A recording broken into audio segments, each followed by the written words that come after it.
Olá pessoal, sejam todos muito bem-vindos ao canal da Burgos Eletrônica. Aqui quem está falando com vocês é o Luiz Carlos Burgos. No vídeo de hoje eu vou começar a explicar para vocês como funciona o circuito que alimenta o processador na placa-mãe do computador.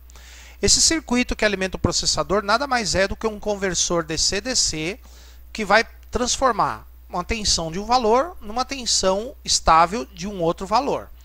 Muito bem. Os processadores dos computadores geralmente trabalham com tensão baixa, 1 volt, 1,2, até menor do que isso. Tem processador que trabalha com tensão menor do que 1 volt. E a fonte do computador fornece 12 volts. Então nós precisamos de um conversor que converta a tensão de 12 volts numa tensão menor, que pode ser 1 volt ou até menos, dependendo do processador que vai ser alimentado. Bom, a gente poderia utilizar um circuito regulador simples para pegar os 12 volts e deixar sair 1 volt. O problema é que os reguladores lineares gastam muita energia, porque eles ficam funcionando o tempo todo e uma grande parte da energia seria gasta, consumida em forma de calor. Então, os reguladores simples, principalmente para cargas enormes, como o processador de um computador, não são nada eficientes. Então, nós utilizamos os conversores DC-DC, que nada mais são do que fontes chaveadas, pequenas fontes chaveadas, consequentemente são muito mais eficientes do que o regulador normal, tá?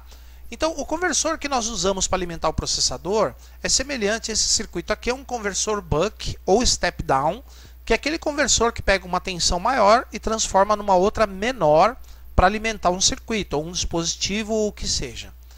Esse MOSFET aqui, ele vai ligado num circuito gerador de PWM, que é um circuito integrado, e nós colocamos aqui, só para título de experiência, um potenciômetro para controlar a largura da onda quadrada produzida por esse circuito.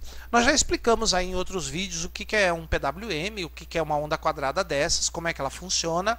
Nós vamos fazer mais uma explicação aqui usando o osciloscópio, tá? Mas a onda quadrada que sai desse CI vai entrar no gate desse MOSFET.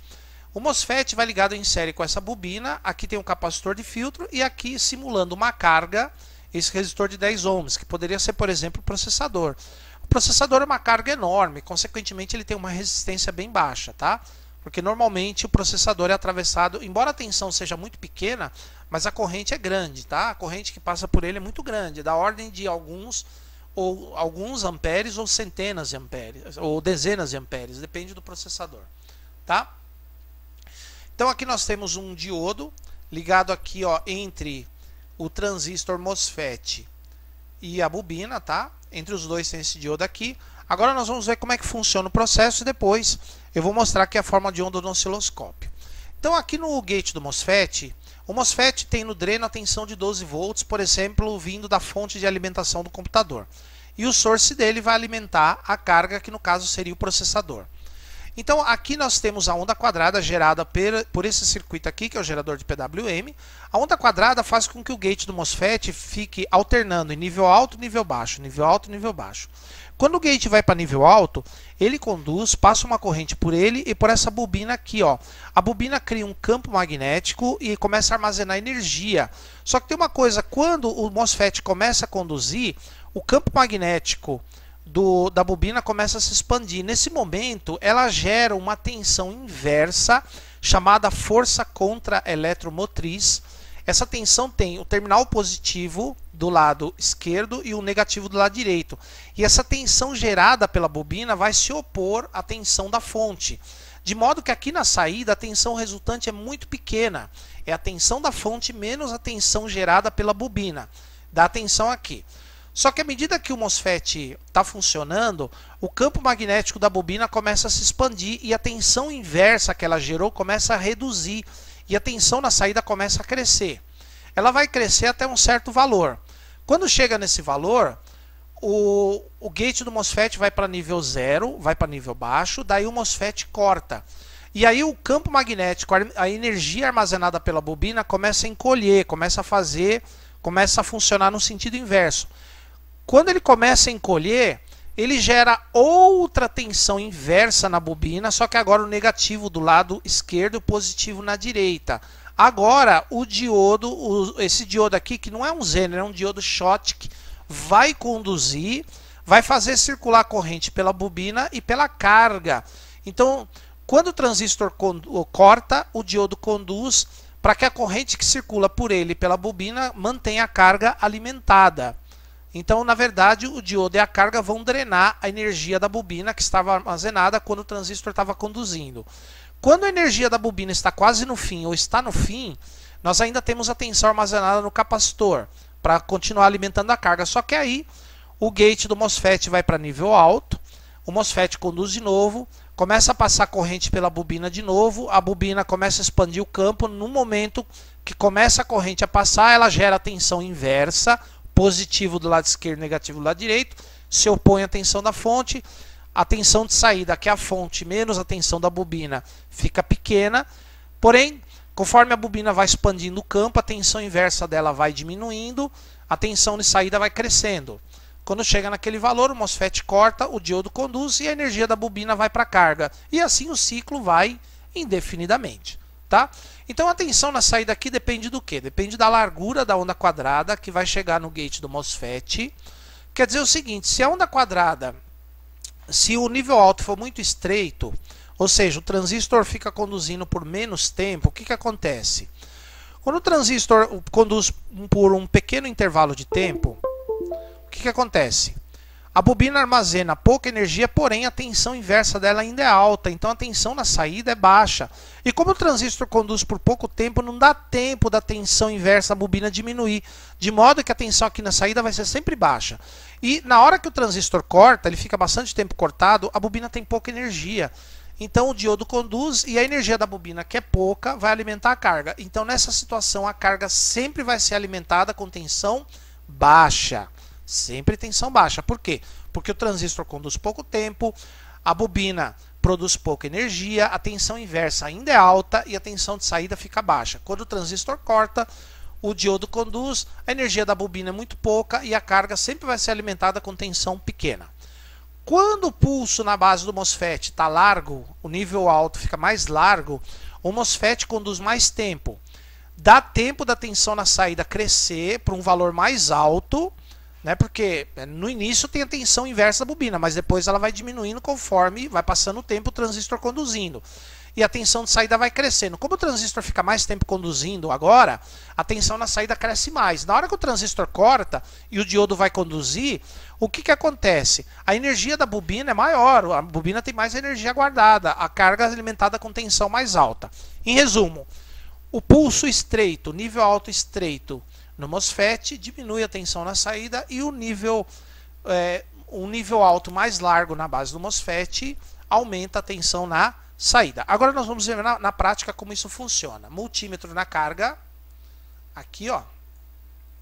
Muito bem, osciloscópio, vamos pôr para funcionar o circuito. Osciloscópio, vamos ver então? Vamos lá, ligou o circuito. Deixa eu pôr ele mais para cá para a gente poder mexer aqui no potenciômetro. Olha como é que é a onda estreita aqui, ó. Tá vendo na base do transistor? Esse é o intervalo que o transistor conduz. Ele conduz por pouco tempo, a bobina armazena pouca energia e a tensão na saída é pequena. Olha como é a tensão de saída, ó. 0,13 volts por aí. Por que a tensão está variando? É porque o multisync, esse simulador, ele não faz a simulação no tempo real, dependendo do circuito que você monta. Porque para cada instante de funcionamento do circuito, principalmente esses que tem um sinal aplicado, ele faz os cálculos e ele leva um tempo para fazer esses cálculos. É por isso que a simulação dele não é no tempo real, dependendo do circuito que você monta. Então aqui nós temos 0,12 volts. Olha o que acontece quando a gente alargar o nível alto. Aqui o transistor está cortado. Aqui é o diodo que funciona, aqui é o transistor. Vamos aumentar aqui, ó, a largura do pulso. Agora o transistor mais conduz do que corta. Olha a tensão como já cresceu, tá vendo? Ó, porque dá tempo de crescer a tensão aqui, fora que a bobina armazena mais energia para quando o diodo conduzir ter mais energia para soltar para a carga. Olha a tensão como ficou maior, 0,5, era 0,1. Vou levar mais para lá, ó. Olha lá. Aqui conduz, aqui corta. Ó. A tensão ficou bem maior, tá vendo? 0,8 volts. Tá? Ah, mas por que só essa tensão? É porque os processadores trabalham com tensão baixa, 1 volts, 1, alguma coisa, ou menos de 1, dependendo do processador. Tá, pessoal? Então, perceberam que quanto mais largo o pulso positivo, maior a tensão na saída, e quanto mais estreito o pulso positivo, menor é a tensão da saída, porque o pulso estreito na base do MOSFET, o MOSFET conduz por pouquíssimo tempo, pouca energia armazenada, muita tensão inversa e a tensão na saída sempre pequena. Tá vendo aqui, ó? Olha o valor daqui, 0,0550 milivolts. Tá vendo? Bom, pessoal, então é assim que funciona o nosso conversor que alimenta o processador. Ela é a largura da onda quadrada, tá? Só que tem um pequeno problema aqui. Tem esse diodo aqui que quando o MOSFET corta, esse diodo aqui vai conduzir. Porém, esse diodo, mesmo sendo um diodo Schottky, ele tem uma queda de tensão nele. Essa queda de tensão, no caso dos diodos Schottky, é em torno de 0,2 volts. Se é uma carga pequena ou média, uma carga que consome pouca ou uma corrente aí não tão grande, a corrente que vai circular por ele é na ordem de miliamperes. Como a tensão dele é 0,2 volts, resulta que a potência dissipada nesse componente, a potência é a corrente vezes a tensão. A potência dissipada nisso aqui também vai ser uma potência pequena, vai ser da ordem de miliwatts. Se a corrente é na ordem de miliamperes, a tensão é 0,2, a potência é miliwatts. Quer dizer o seguinte, para uma carga pequena ou média, eu posso fazer esse conversor usando esse diodo sem problema nenhum, porque vai funcionar perfeitamente. Porém, processador de computador é uma coisa que consome muito. Então, para o processador de computador, a corrente nesse diodo já é mais alta. Então, ele já vai consumir energia em forma de calor. Então, para alimentar o processador de computador, esse diodo aqui vai ser substituído por outro MOSFET, formando um tipo de conversor DC-DC chamado síncrono. Este conversor DC-DC é assíncrono, porque ele usa um diodo que, quando o transistor corta, ele já conduz automaticamente e manda o campo magnético, a energia da bobina para a carga. Agora, o conversor síncrono usa um MOSFET aqui ao invés do diodo. E esse MOSFET trabalha sincronizado com o de cima, são dois MOSFETs, tá? Mas isso vai ser assunto para o próximo vídeo. Então, se você gostou do vídeo, dá um like. Se você não gostou, dá um dislike. Mas sejam educados nos comentários, inscrevam-se no canal. Vejo vocês aqui no próximo vídeo. Por enquanto, meu muito obrigado e até a próxima.